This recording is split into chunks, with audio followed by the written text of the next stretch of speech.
Cricket ஆர்வலர்கள் அனைவரையும் pass cricket media சார்பாக வருக வருக என அன்போடு வரவேற்கிறேன்.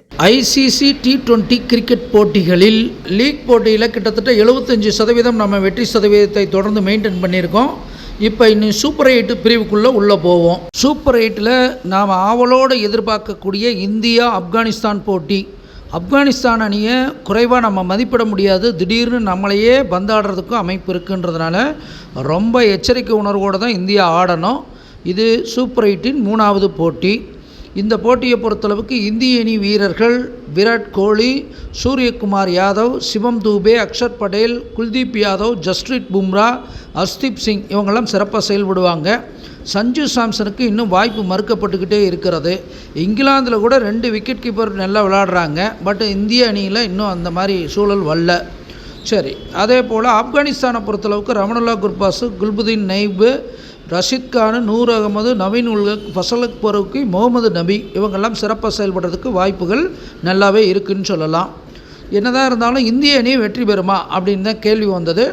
இந்தியாவுடைய உதயாதிபதி சேய் போய் வலுவாக உட்கார்ந்துருக்கார். அதுவும் வீறு கொண்டு விளையாடக்கூடிய அமைப்பு, பேரு புகழ் கௌரவம் சிறப்பாக இருக்குது இந்த போட்டியை பொறுத்தளவுக்கு. ஆப்கானிஸ்தான் தலைமையிலம் மந்தன் உட்கார்ந்துருக்கிறது அவ்வளோ சிறப்பு இல்லை. அவர் பாதகாதிபதியும் கூட. ஆப்கானிஸ்தானுடைய அதிபதி புகர் பார்த்திங்கன்னா தன்னை நோக்கி வந்தாலும் கூட இங்கே இந்தியாவுக்கு ஆல்ரெடி நல்லா வலுவாக உட்கார்ந்துருக்கு ஆட்சி பலத்தில். அப்போ அதிபதிகளை பொறுத்தளவுக்கு இந்தியா வலுவாக தான் இருக்கிறது. லாபஸ்தானத்தை பொறுத்தளவுக்கு இந்தியாவுடைய லாபஸ்தானத்தில் பொண்ணு இருப்பது கண்டிப்பாக வெற்றி வாய்ப்புக்கு சிறப்பான அமைப்பு. கதிர் பாக்கியாதிபதி சேர்ந்து வருவது நல்ல விஷயம்தான் இந்தியாவுக்கு.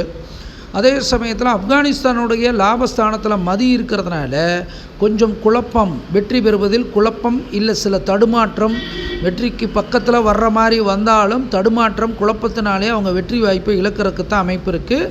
எதை செய்யணும் எதை செய்யக்கூடாதுன்னு தெரியாமல் கொஞ்ச நேரம் கண்ட்ரோலில் கேமை வச்சுருப்பாங்க.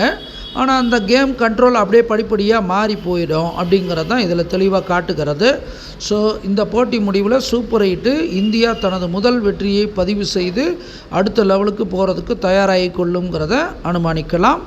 அனுமானிக்கிறது நாம இருந்தாலும் தீர்மானிப்போன் இறைவன் ஒருவனை என்று கூறிக்கொண்டு விடைபெறுகிறேன். நன்றி, வணக்கம்.